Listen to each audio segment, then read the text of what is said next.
ഈ പാർട്ടി അത്ര ശരിയല്ലല്ലോ ദുർഗ. ഇതിന് പിന്നിൽ അക്ഷിതയ്ക്കും താരയ്ക്കും എന്തൊക്കെയോ ദുരുദ്ദേശങ്ങളുണ്ട്. അതെ, ആ താര അക്ഷിതയെ ആയുധമാക്കി പൂർണിമേച്ചോട് പക വീട്ടാൻ ശ്രമിക്കുകയാണെന്ന് ഉറപ്പാ. പൃഥ്വി പൃഥ്വി എന്താന്നും മിണ്ടാതെ പോകുന്നേ? ഞാനെന്ത് മിണ്ടാനാ? തന്റെ ഇഷ്ടത്തിനല്ലേ ഓരോന്ന് കാണിച്ചു കൂട്ടുന്നത്. ഞാൻ ഈ പാർട്ടി നടത്താൻ തീരുമാനിച്ചത് മുതൽ തുടങ്ങിയതാ പൃഥ്വിക്ക് ഈ ദേഷ്യം. എന്നെ സപ്പോർട്ട് ചെയ്ത് കൂടെ നിൽക്കേണ്ട ഈ സമയത്ത് എന്തിനാ ഈ ദേഷ്യം? അതിന്റെ കാര്യം തനിക്കറിയാലോ. കൂടുതലൊന്നും എനിക്ക് പറയാനില്ല. ഇല്ല, പറഞ്ഞേ പറ്റൂ. ഞാൻ ഈ പാർട്ടി നടത്തുന്നതുകൊണ്ട് പൃഥ്വിക്ക് എന്താ നഷ്ടം? ആ താരയ്ക്ക് ഈ വീടിനോടും പൂർണിമ ചേച്ചിയോടുള്ള ശത്രുത അറിഞ്ഞു വെച്ചിട്ടല്ലേ അവരെ കൂട്ടി നീ ഇതൊക്കെ ചെയ്യുന്നത്. താരയ്ക്ക് പൂർണിമേച്ചോട് ദേഷ്യം ഉണ്ടെങ്കിൽ എനിക്കെന്താ? അതൊന്നും എന്നെ ബാധിക്കുന്ന കാര്യങ്ങളേ അല്ല. എന്റെ കഴിവിനും ക്വാളിഫിക്കേഷനും അനുസരിച്ച് ജോലി തന്ന് സഹായിച്ച ആളാ താര. അവരോട് ഞാൻ ദേഷ്യം കാണിക്കേണ്ട ഒരു കാര്യമില്ല. അങ്ങനെയാണ് നിന്റെ ചിന്താഗതിയെങ്കിൽ അങ്ങനെ തന്നെ ഇരിക്കട്ടെ. എന്റെ ചേച്ചിയെ അവസരം കിട്ടുമ്പോഴൊക്കെ ദ്രോഹിക്കാൻ ശ്രമിക്കുന്ന ആ സ്ത്രീ എനിക്ക് ശത്രു തന്നെയാണ്. അവരെ കൂടെ കൂട്ടി ഇത്രയും വലിയൊരു പാർട്ടി നടത്തുന്നൊന്നും എനിക്ക് തീരെ താല്പര്യമില്ല. അപ്പൊ എന്റെ സന്തോഷത്തിന് പൃഥ്വിയുടെ മനസ്സിൽ യാതൊരു വിലയില്ലേ? ഈ കാര്യത്തിലില്ല. പൃഥ്വിക്ക് എങ്ങനെ എന്റെ മുഖത്ത് നോക്കി ഇങ്ങനെയൊക്കെ പറയാൻ തോന്നേ? അഷി, മതി, നിർത്ത്. ഈ കാര്യത്തിൽ ഇനി കൂടുതൽ സംസാരം വേണ്ട. ഇല്ല, എനിക്കറിയണം. എന്താ എന്താ അവിടെ? എന്തിനാ പൃഥ്വി നിങ്ങൾ തമ്മിൽ വഴക്കൂടുന്നത്?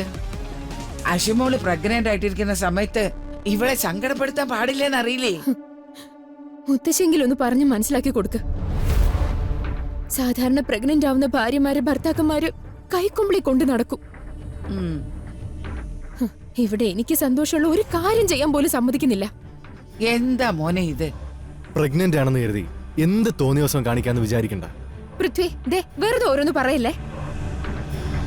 മോളെ അഷി, നീ ഈ സമയത്ത് ഇങ്ങനെ ടെൻഷനായാൽ അത് കുഞ്ഞിന്റെ ആരോഗ്യത്തിനെ ബാധിക്കും. അതുകൊണ്ട് ഒച്ച വെക്കാതെ മുറിയിൽ പോയി വിശ്രമിക്ക.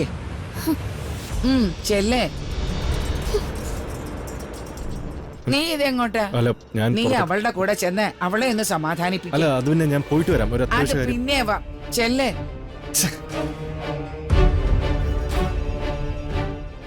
എന്താ ചെയ്യ ഇപ്പോഴത്തെ പിള്ളേര്? അവർ പറഞ്ഞ രീതി തന്നെ മുമ്പോട്ട് പോകല്ലേ, അതായിരിക്കും നല്ലത്.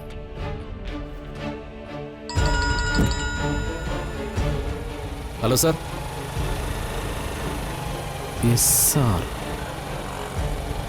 Event management. ഞങ്ങളുടെ ഇറങ്ങാണ് സാർ. Okay sir, okay. സാറെല്ലാം വിളിച്ച് പറഞ്ഞിട്ടുണ്ട്. എന്നാൽ നമുക്ക് പോവാം.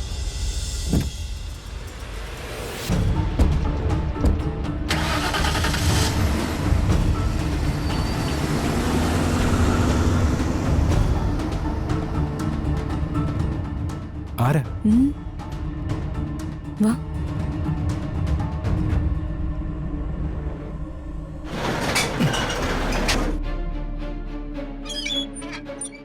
ആവശ്യമില്ലാത്ത ഓരോരോ കാര്യങ്ങൾ കേൾക്കുമ്പോ പിള്ളേരെ കൊണ്ട് തോറ്റു. എന്താ നളിനിയമ്മയ്ക്കൊരു ടെൻഷൻ പോലെ? അഷീതയും പൃഥ്വിയും തമ്മിൽ ചെറിയൊരു വഴക്ക്. അതിനെക്കുറിച്ച് പറയായിരുന്നു. വഴക്കോ? അതെന്ത് പറ്റി? അല്ല, ആരെയും വന്നിട്ട് പോയേ? ഓ അതോ, അഷിത ജോലി കിട്ടിയതിന്റെ ഭാഗമായിട്ട് ഇവിടെ വെച്ച് പാർട്ടിയോ മറ്റോ നടത്തുന്നുണ്ട്. അതിന്റെ ഒരുക്കങ്ങൾ നടത്താൻ വന്നവരായി പോയത്. അതിന്റെ പേരിൽ തന്നെ ആയിരുന്നു വഴക്കും. അഷിത പാർട്ടി നടത്തുന്നു? ആ താരയുടെ കമ്പനിയിൽ ജോലി കിട്ടിയതിന്റെ പേരിൽ അവരെല്ലാവരും ചേർന്ന് എന്തോ ആണ് നടത്തുന്നത്. താരയുമായിട്ട് ചേർന്ന് ഇവിടെ വെച്ച് പാർട്ടി നടത്തണമെങ്കിൽ അതിലെന്തോ ദുരുദ്ദേശം ഉണ്ടല്ലോ ദുർഗ. അല്ല, പൂർണിമേച്ചി ഇതിനെ സമ്മതിച്ചോ? സമ്മതിക്കാതെ പറ്റില്ലല്ലോ. താരയ്ക്ക് പൂർണിമയോടുള്ള ശത്രുത അറിയുന്നുകൊണ്ട് പൃഥ്വിക്ക് ഇതിന് വലിയ താല്പര്യമില്ല.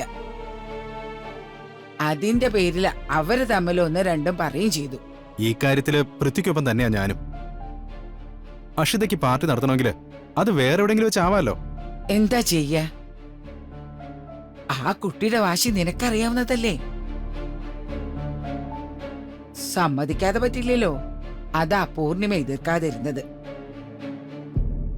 ചേച്ചിയെ സ്നേഹിക്കുന്ന പൃഥ്വിക്ക് അവളെ വേദനിപ്പിക്കുന്നതിനോട് യോജിച്ചു നിൽക്കാൻ പറ്റിയിട്ടുണ്ടാവില്ല. മറ്റുള്ളവരുടെ മനസ്സ് മനസ്സിലാക്കാൻ ഒരിക്കലും അഷി ശ്രമിക്കാറില്ലല്ലോ. അവൾക്കെപ്പോഴും സ്വന്തം സന്തോഷങ്ങൾ മാത്രമാ പ്രധാനം.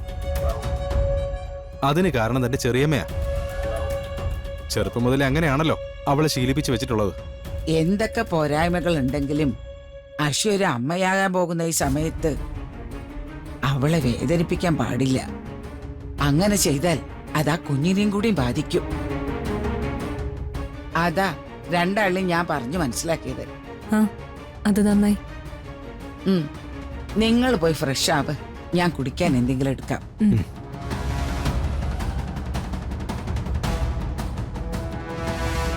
ഈ പാർട്ടി അത്ര ശരിയല്ലല്ലോ ദുർഗ.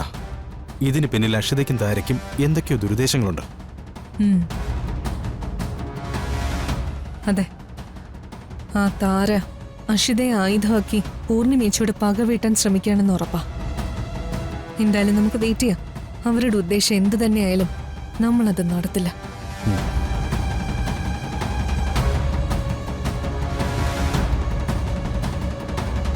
ന്യൂസിന്റെ കണ്ടന്റിനെ കുറിച്ചും റേറ്റിംഗ് കൂടുന്നതിനെ കുറിച്ചും ഒന്നും ഞാൻ സഞ്ജയ്ക്ക് പറഞ്ഞു തരേണ്ട ആവശ്യമില്ലല്ലോ. ബാക്കി എല്ലാ ചാനലുകാർക്കും നല്ല നല്ല എക്സ്ക്ലൂസീവ് ന്യൂസുകൾ കിട്ടുന്നുണ്ട്, പ്രത്യേകിച്ച് പൂർണിമയ്ക്ക്. സഞ്ജയ് പോലൊരാൾ എന്റെ കൂടെ ഉണ്ടായിട്ടും എനിക്ക് അങ്ങനെയൊന്നും കിട്ടുന്നില്ല. ഞാൻ കൊണ്ടുവരുന്ന കണ്ടന്റുകൾ ടെലികാസ്റ്റ് ചെയ്യാൻ താരയ്ക്ക് ധൈര്യം ഉണ്ടെങ്കിൽ അത്തരം ന്യൂസുകൾ തരാൻ എനിക്ക് സന്തോഷമേ ഉള്ളൂ. ഗുഡ്. ഇതിനു മുമ്പ് ഞാൻ കൊണ്ടുവന്ന 4 എക്സ്ക്ലൂസീവും പലതും പറഞ്ഞിവിടെ ഏറിയതില്ല. അതൊക്കെ ഇന്ദിര ടിവിയിൽ വരികയും ചെയ്തു. ഭരണത്തിലിരിക്കുന്നവരെ വെറുപ്പിച്ച് നമുക്ക് നിലനിൽക്കാൻ പറ്റുമോ? സത്യസന്ധമായ മാധ്യമ പ്രവർത്തനത്തിൽ പലരെയും വെറുപ്പിക്കേണ്ടി വരും. അതിന് പറ്റാത്തവർ ഈ പണിക്ക് ഇറങ്ങാതിരിക്കുന്നത് നല്ലത്. ശരി, നമ്മൾ ഇങ്ങനെ ചെയ്യണമെന്നാണ് സഞ്ജയുടെ അഭിപ്രായമെങ്കിൽ ഞാൻ തിരുത്താൻ തയ്യാറാ. തെളിവുകളോടെ സഞ്ജയ് കൊണ്ടുവരുന്ന ഏത് വാർത്തയും ഇനി നമ്മുടെ ചാനലിൽ വന്നിരിക്കും, ഇതെന്റെ ഉറപ്പാ. ഇത് എന്റെ ചാനൽ മാത്രമല്ല, സഞ്ജയുടെ കൂടെ ചാനലാണ്. ഇവിടെ തീരുമാനങ്ങൾ എടുക്കാൻ എന്നെ പോലെ തന്നെ സഞ്ജയ്ക്കും അവകാശമുണ്ട്. അതെ, എനിക്കൊരവകാശവും വേണ്ട. ഞാൻ നിങ്ങളുടെ ജോലിക്കാരനാണ്. എന്നെ ഏൽപ്പിക്കുന്ന ജോലി എന്നാൽ കഴിയും വിധം ഞാൻ വൃത്തിയായിട്ട് ചെയ്യും. സഞ്ജയ് ഇപ്പോഴും എന്നെ ഒരു അന്യയായിട്ടാണ് കാണുന്നത്. സഞ്ജയും പൂർണിമയും ധ്വനിയും ഒന്നിക്കണമെന്ന് തന്നെയാണ് എന്റെ ആഗ്രഹം.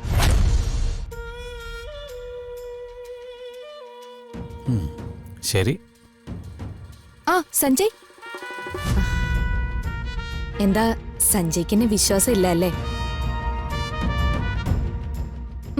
ഒരു കാര്യം സത്യമാണ്, സഞ്ജയ്ക്ക് പൂർണിമയോടുള്ള സ്നേഹം പൂർണിമയുടെ മനസ്സിൽ സഞ്ജയോടില്ല.